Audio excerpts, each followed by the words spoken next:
नमस्कार दोस्तों, era word class में आपका स्वागत है।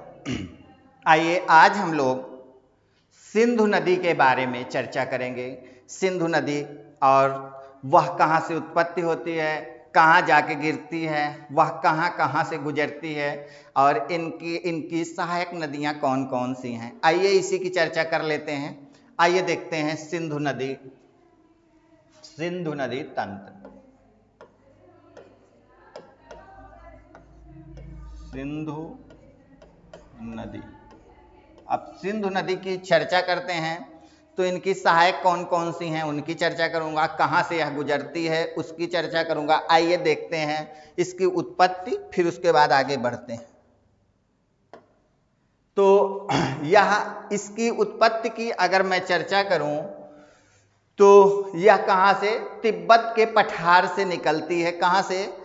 तो तिब्बत के पठार से, और यह जो है आपकी निकलती है कैलाश पर्वत के, कहाँ? कैलाश पर्वत से निकलती है। और वहां पर आपका कौन सा, तो चेमायुंगडुंग ग्लेशियर है। कौन सा है? चेमायुंगडुंग ग्लेशियर और बोखरचू ग्लेशियर, इन दोनों ग्लेशियरों से मिलकर आपकी इसकी उत्पत्ति होती है। अब आपका देखिए, इंडिया बना के बनाऊं, चलो इंडिया बना के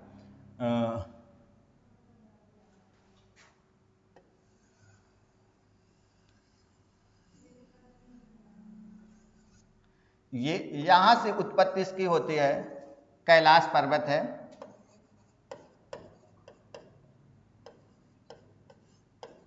पर्वत, अब यहां क्या, चेमायुंगडुंग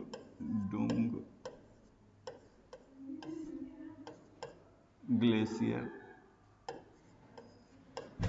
और बोखरचू हिमानी, किससे?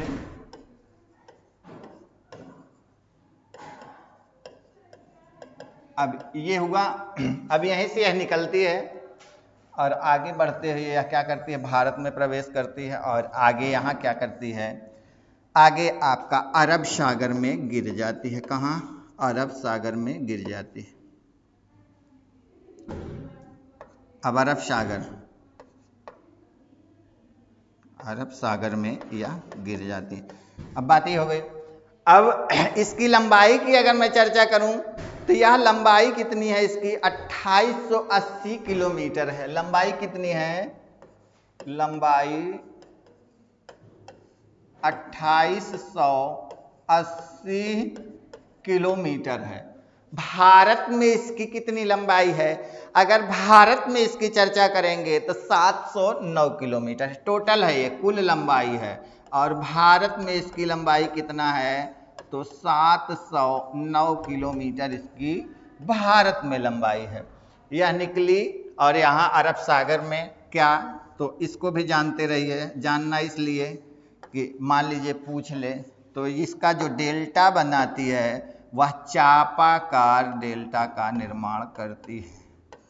चापाकार डेल्टा का निर्माण करती है। लंबाई इतनी हो गई, निकलती कहाँ? कैलाश पर्वत से। कैलाश पर्वत से निकलती है और आपका यहीं पर नीचे यहाँ देखेंगे, यहाँ पर आपकी मानसरोवर झील है। क्या है? तो मानसरोवर झील है, लेकिन यह मानसरोवर झील से नहीं निकलती, मानसरोवर झील के उत्तर की तरफ से निकलती है। नीचे आप देखेंगे यहाँ पर आपका तो राकस ताल है। क्या है? राकस ताल है।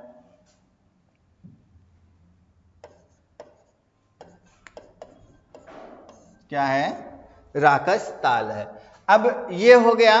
आगे चलते हैं, हम इनकी सहायक नदियों की चर्चा करते हैं। तो दाहिने से कौन सी मिलती हैं, बाएं से कौन सी मिलती हैं, और यह किन दो पर्वतों के मध्य से यह नदी गुजरती है। तभी मैं इसीलिए देखिए काराकोरम और लद्दाख की चर्चा मैं कर चुका, तो लद्दाख, काराकोरम लद्दाख और जास्कर की चर्चा कर चुका हूं। तो यह किसके मध्य, किस भ्रंश के मध्य से गुजरती है। अब आइए इधर आपका ऊपर की तरफ आपका लद्दाख पर्वत श्रृंखला है। क्या है? लद्दाख पर्वत श्रृंखला है। और नीचे क्या है?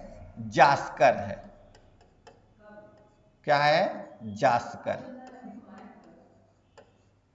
लद्दाख एवं जास्कर के मध्य से यह नदी भ्रंश भाग से यह गुजरती हुई आगे बढ़ती है और यहाँ पर जहाँ पर क्या करती है,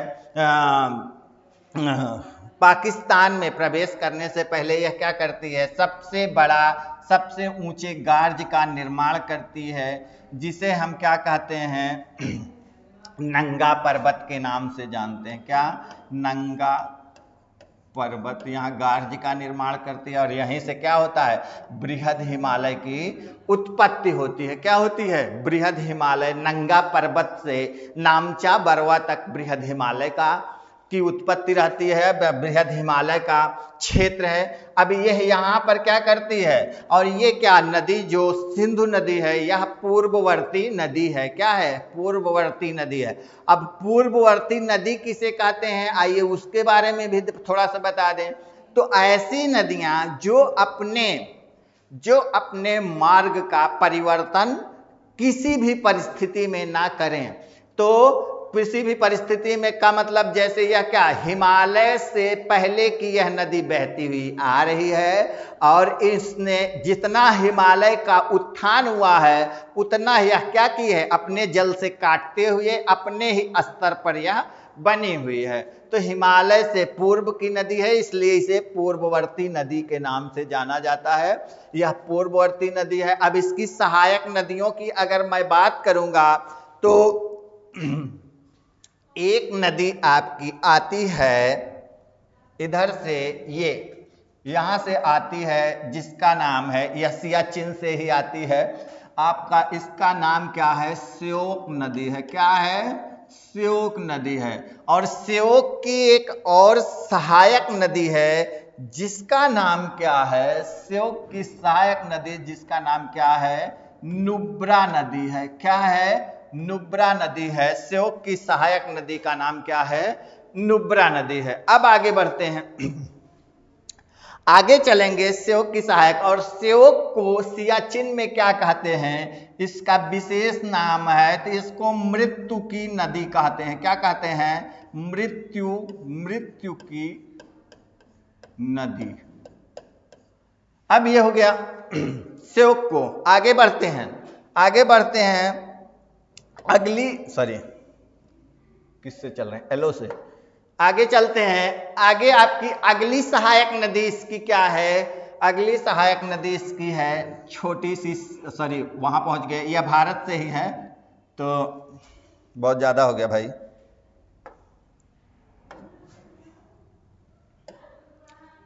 यहां से ऐसे एक छोटी सी सीकर नदी है। क्या नाम है? सीकर। आगे चलेंगे जब सीकर के बाद की आपकी नदी जो है वह सब दाहिने से मिल रही हैं, शायद दाहिने से गिलगित है। कौन सी है? गिलगित है।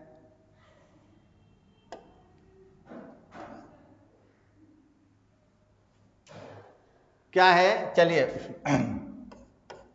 गिलगित हो गई। गिलगित के बाद इसकी जो सहायक नदी है, गिलगित आपके कहाँ, तो पाक अक्यूपाई कश्मीर, जो इस समय क्या है, पाक के अधिकार या पाकिस्तान के अधिकार क्षेत्र में है। इसके बाद आपकी आती अगली नदी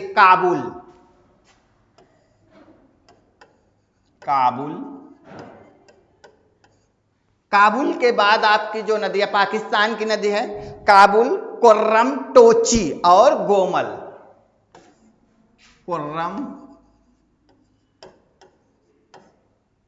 टोची,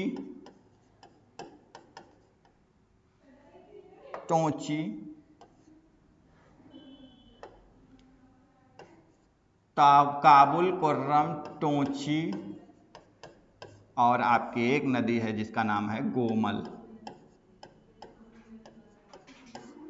गोमल। ये आपकी क्या हो गई, ये नदियां आपकी दाहिने से आकर मिलती हैं सिंधु में। अब इसके बाद आपका बाएं से मिलने वाली नदी में आपकी सबसे बड़ी बात क्या है कि वह पंचनद जो हैं, वो मिलती हैं। और आपकी दो नदी और है जो बहुत छोटी छोटी हैं, आपके कश्मीर में ही कश्मीर क्या लद्दाख कह लीजिए, तो यहाँ पर एक नदी और दो नदी ऐसे छोटी छोटी नदियां मिलती हैं।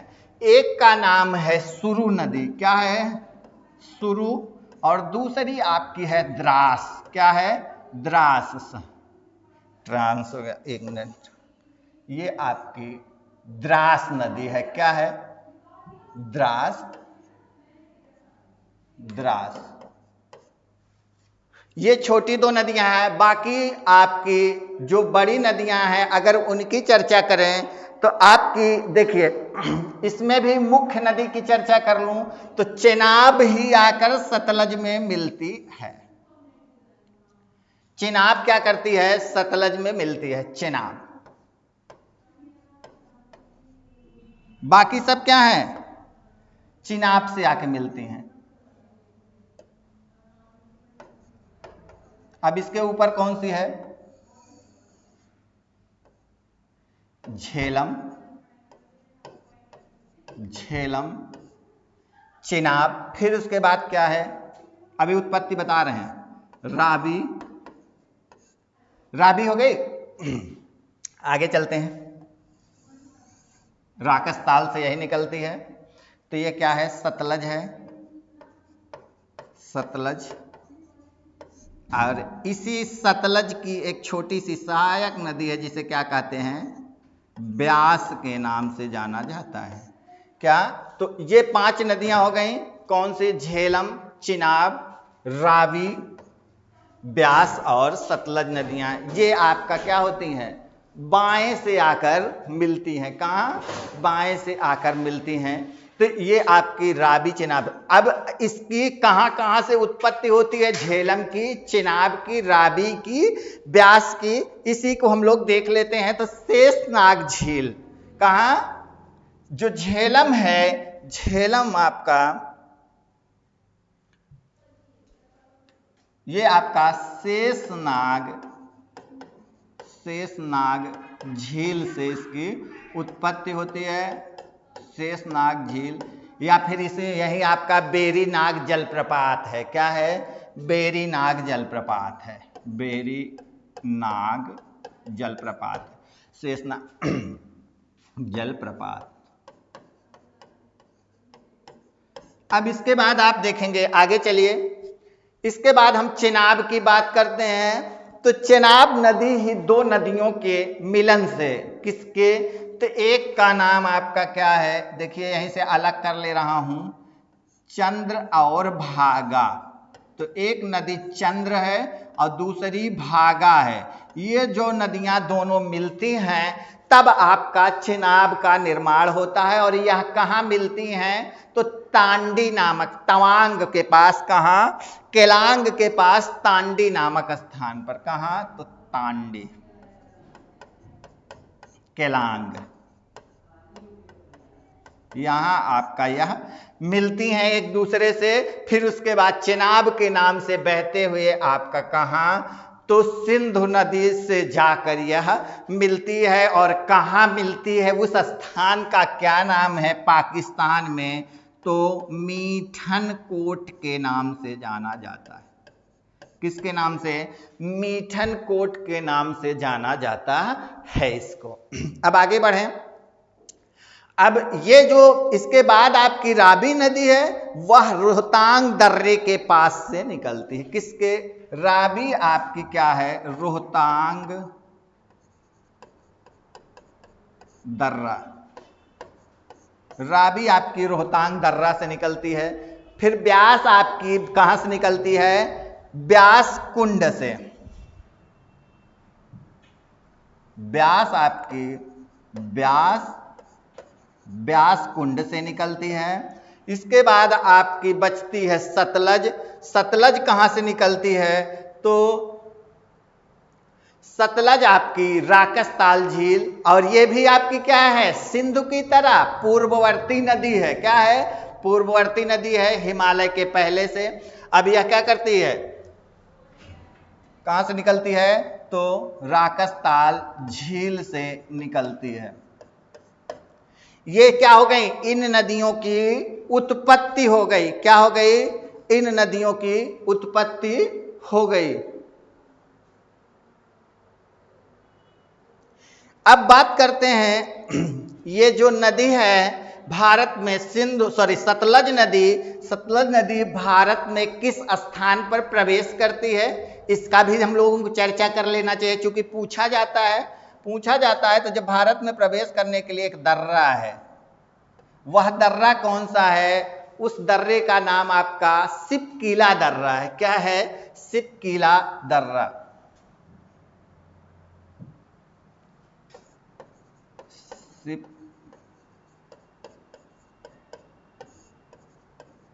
सिपकीला दर्रे के द्वारा क्या होता है, यह सतलज नदी आगे बढ़ती है, इस भारत में प्रवेश करती है, भारत में प्रवेश करते हुए फिर आगे बढ़ती है और पाकिस्तान में जाकर किससे, तो सीधे सीधे क्या कहना है, सिंधु से नहीं, चेनाब से मिलती है। ये आपकी क्या हो गई, 5 नदियां, और सिंधु नदी हो गई, सिंधु नदी और उनकी सहायक नदियां। अब आप ये देख रहे होंगे कि ये नदियों का आपका इसकी नदी की कहानी हो गई। तो इस क्लास को ब्रेक कर लूं, कितना समय हो गया, 16 मिनट। इस क्लास को यहीं ब्रेक कर रहा हूं। और एक चीज और जान लीजिए, यह नदी क्या करती है, देखिए ऐसे आपका, तो यह नदी क्या करती है, वृक्षाकार प्रतिरूप का, चापाकार डेल्टा है और आपका क्या है, वृक्षाकार प्रतिरूप का निर्माण करती है। अब सब जो है, जब आप लोग क्लास लेंगे तो उसमें मैं सबको डिटेल से फिर उसकी क्या क्या कहानी है सब सुनाते हुए, कहाँ कौन सी झील है, किस झील से गुजरती है, इसकी चर्चा की जाएगी। आज की क्लास यही ब्रेक कर रहा हूँ, फिर मिलूँगा नेक्स्ट क्लास में, नेक्स्ट वीडियो में। तो आप लोगों को क्या करना है, पॉजिटिव और नेगेटिव कमेंट करते रहना है, बताते रहना है कि हम लोगों को क्या अच्छाई हैं क्या बुराई हैं। तो आज की क्लास यहीं तक, मिलते हैं next class. Thank you all of you.